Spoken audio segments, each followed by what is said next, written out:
ने ये किया, अरे क्या किए भाई वो तो बोलो. नेहरू जी ಅವರು ದೊಡ್ಡ ಪ್ರಾಜೆಕ್ಟ್ ಮಾಡಿದ್ರು, ಅವರಿಗೆ ಇವ್ರಿಗೆ ಬೈತಾರೆ. ದೊಡ್ಡ IT, HMT, HAL, BEL, PHEL, railway project, ದೊಡ್ಡ ಡ್ಯಾಮ್ಗಳು, ದೊಡ್ಡ ಪವರ್ ಸೆಂಟರ್ಸ್ ಇವೆಲ್ಲ ಆ ಕಾಲದಾಗ ಮಾಡಿದಕ್ಕಾಗಿ ಇವತ್ತು ನಮ್ಮ ದೇಶದ ಜನ ಉಸಿರಾಡ್ತಾ ಇದ್ದಾರೆ. ನೀವು ಯಾವುದೂ ಮಾಡಿಲ್ಲ, ಬರೇ ಬಿಜೆಪಿ ದವರು ಕಾಂಗ್ರೆಸ್ಗೆ ಬೈಯೋದು, ನೆಹರೂಜಿಗೆ ಬೈಯೋದು, ಇಂದಿರಾ ಗಾಂಧಿ ಹೆಸರು ಹೇಳಿ ಅವ್ರಿಗೆ ಬೈಯೋದು, ರಾಹುಲ್ ಗಾಂಧಿಗೆ ಬೈಯೋದು, ಸೋನಿಯಾ ಗಾಂಧಿ ಅವ್ರಿಗೆ ಬೈಗಳಿಂದ ಏನಾಗ್ತದಪ್ಪ? ನಿಮ್ಮ ಬಾಯಿ ದೊಡ್ಡದಿದೆ ಅಂತ ಹೇಳಿ ಜೋರಾಗಿ ಮಾತಾಡಿದ್ರೆ ಜನರಿಗೆ ಉಪಕಾರ ಆಗೋದಿಲ್ಲ. ಜನರಿಗೆ ಬೇಕು ಹೊಟ್ಟಿಗೆ ಅನ್ನ, ತಲೆ ಮೇಲೆ ಸೂರು, ಕೈಗೆ ಕೆಲಸ, ಅವಾಗ ಮಾತ್ರ ಜನ ಸುಖ ಸಮೃದ್ಧಿಯಿಂದ ಇರ್ತಾರೆ. ನೀವೇನು ಕೊಟ್ಟಿರಿ? ಧಾನ್ಯ ನಾವು ಕೊಡ್ತಾ ಇದ್ದೇವೆ, ಕಂಪಲ್ಸರಿ ಎಜುಕೇಶನ್ ನಮ್ಮ ಯೋಜನೆ, ಮನೆ ಕೊಡ್ತಕ್ಕಂಥದ್ದು ನಾವು ಮಾಡ್ತಾ ಇದ್ದೇವೆ.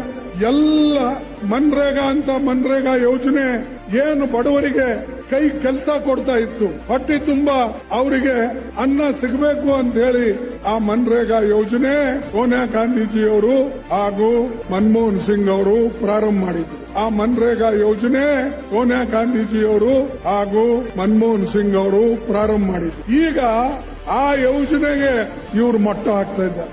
ಮನ್ರೇಗಾ ಕಾನೂನು ತೆಗೆದು ಅದು ಯಾವುದೋ ಜಿರಾಮ ಏನೋ ಅಂತಾರ, ಜಿರಾಮನೋ ರಾಮ ಅಂತಾರ, ಗೊತ್ತಿಲ್ಲ. ಅರೆ ಇದು ಕಾನೂನು ಸಂವಿಧಾನದಲ್ಲಿ ಕಲಂ 41 ಬಾಬಾ ಸಾಹೇಬ್ ಅಂಬೇಡ್ಕರ್ ಅವರು ಬರೆದಂತ ಡೈರೆಕ್ಟಿವ್ ಪ್ರಿನ್ಸಿಪಲ್ಸ್ ನ ಪ್ರಕಾರ ರೈಟ್ ಟು ವರ್ಕ್, ಕೆಲಸ ಮಾಡತಕ್ಕಂತ ಒಂದು ಶಕ್ತಿಯನ್ನ, ಹಕ್ಕನ್ನ ನಿಮಗೆ ಕೊಟ್ಟಿತ್ತು. ಆದ್ರೆ ಅದನ್ನ ಕಿತ್ಕೊಳ್ಬೇಕು ಅಂತ ಈಗ ನಡೆದಿದೆ.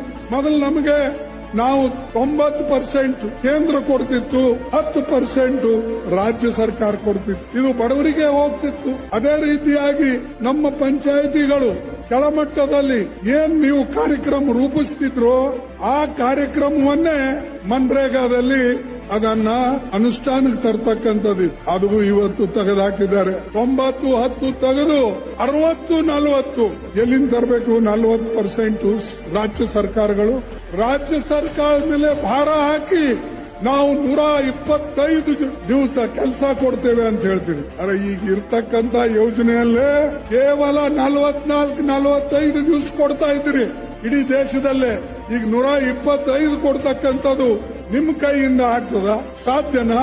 100 ದಿವಸ ನಿಮಗೆ ಪೂರ್ತಿ ಮಾಡಕ್ ಆಗ್ಲಿಲ್ಲ, 45 ದಿವಸ ಕೊಡ್ತೀವಿ. ಸೋನಿಯಾ ಗಾಂಧಿ ಅವರು ಹೇಳಿದ್ರು, ಇವತ್ತಿನ ಕಾಲದಲ್ಲಿ ನಾವು ಬಡವರಿಗೆ ಒಂದ್ ಕಡೆ ಕಿಮ್ಮತ್ ಏರ್ತಾವೆ, ಇನ್ಫ್ಲೇಷನ್ ಇದೆ, ಇನ್ನೊಂದು ಕಡೆ ಬಡವರಿಗೆ